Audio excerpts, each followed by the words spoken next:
Palitan na natin yung room theme ni Sophie! Bye, Lego friends!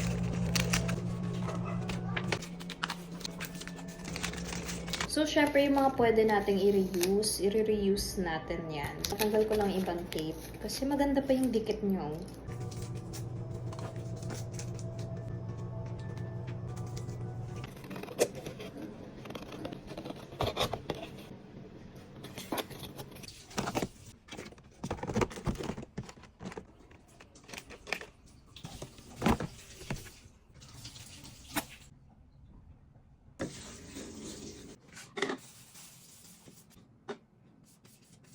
Actually, nung gabi, doon ako nagtanggal ng ibang decors and ito, ginawa ko na yung dapat paintan. Para kinabukasan to yun na. Mga signage pala yun. Tapos ito, nagpapatulong ako kay Ate Lee na mapalitan. Pupunta kasi kaming grocery niyan para pagbalik. Ako na yung next na mag-aayos naman dito.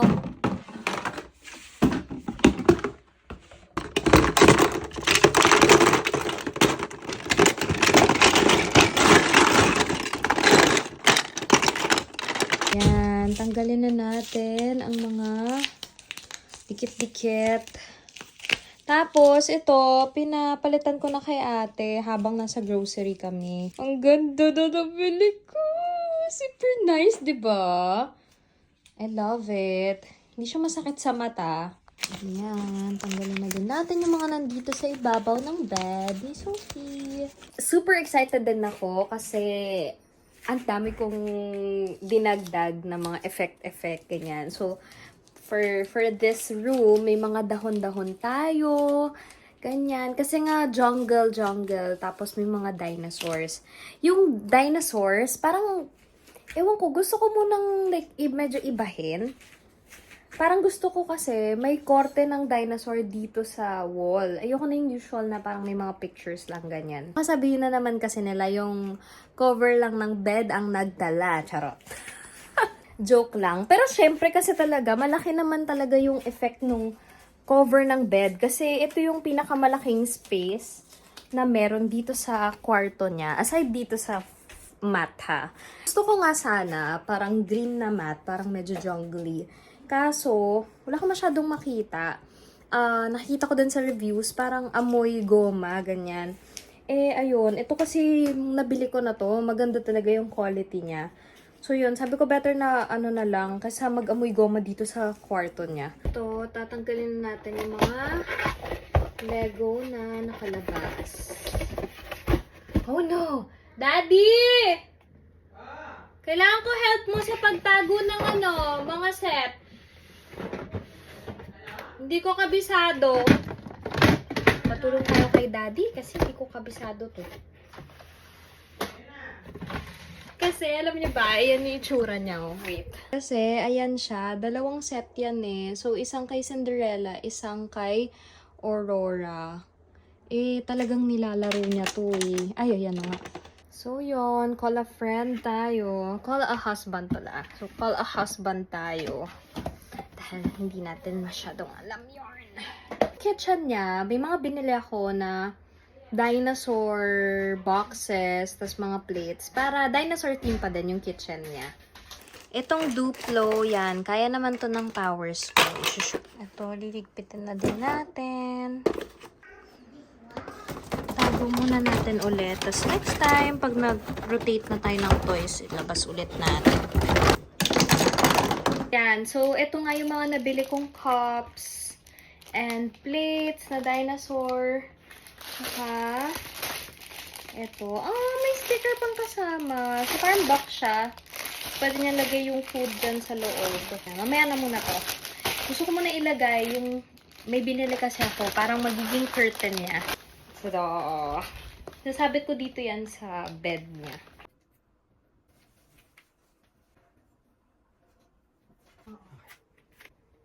So, itaas mo siya. Parang ganito. Isasagad mo siya dun sa pinakata. Hindi ba? May kupa-kortina. Next one, itong padahon natin. Ayan. Maliit pala siya. Akala ko medyo madami. Ito. Pwede pang pay-pay. Char. Ano ba ito?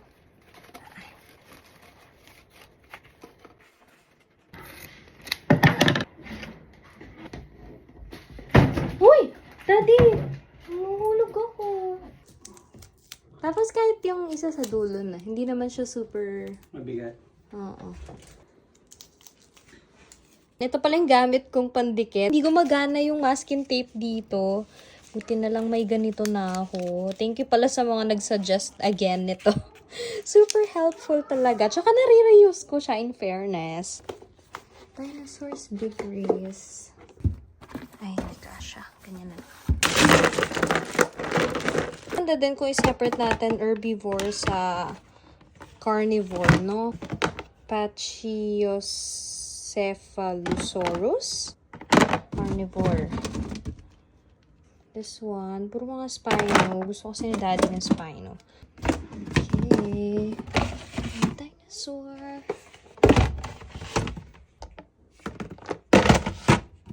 Ito, puzzle siya. Gusto niya to, super. Meron din pala akong biniling bagong puzzle. Tapos alam nyo, sakto. Kita ko tong book na to sa sa National Bookstore. Tapos yun yung mga characters siya na super cute. Lagay natin dito sa ibabaw kasi excited siya na basahin to pag may mga bagong books. Ito pala nakita ko, may ganito siya. Nakuha niya to sa yung isang birthday party. So, parang maganda, isama natin dito para kapag nilaro niya to, may area yung mga dinosaurs, diba? Cute! Kasi to, may dinosaur duplo kasi siya. 1 year old pa lang siya kasi. Mahilig na siya sa dinosaurs. Ayan. Sama din natin. Naku, gutay-gutay na. Sobrang gamit na gamit na yun. Gutay-gutay na yun. Sama na lang din natin to. Yan. Nakita ko din pala to. So, yan. Pwede din yung paglaruan yan kasi dinosaur. Ito, pwede niyang pantawag. Cocomelon pero pwede niya pantawag na, hello, hello, emergency, emergency. There's a dinosaur here. Lagi akong twin. Twins? Sabi ko kay Sophie, may dinosaur na nag-lay ng egg sa room niya. Kaya yan, maglalagay kami ng dinosaur all over the room.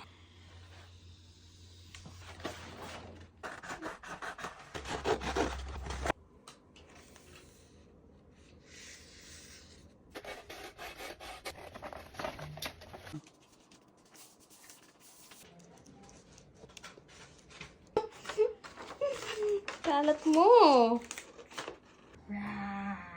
Beware of the T-Rex. Okay guys, we're done! So, ayan, yung room niya, merong mga beware dyan. And ito na, room ni Sophie. Nanginginig ako sa pagod. So, yan, naglagay kami dito ng kunyari sumisilip na dinosaur. Yan, tapos may mga dahon-dahon. Here are her toys. Grabe, nakakapagod talaga magpalit ng room theme. Pero we still do this kasi super worth it talaga. Lalo na kapag nakikita namin yung reaction ni Sophie. So, ito na yung dinosaur room niya. And I'm super happy naman with the outcome. By the way, ito pala yung mga nilagay ko sa kitchen niya. O, diba? Dinosaurs pa din talaga kasi nga dinosaur room theme nga. For her bed, syempre, dinosaurs pa din. Are you ready? Yeah. Yeah! Oh, dandahan! Wow, wearing your dinosaur outfit pa. O, abangan nyo na lang reaction ni Sophie. Love, love!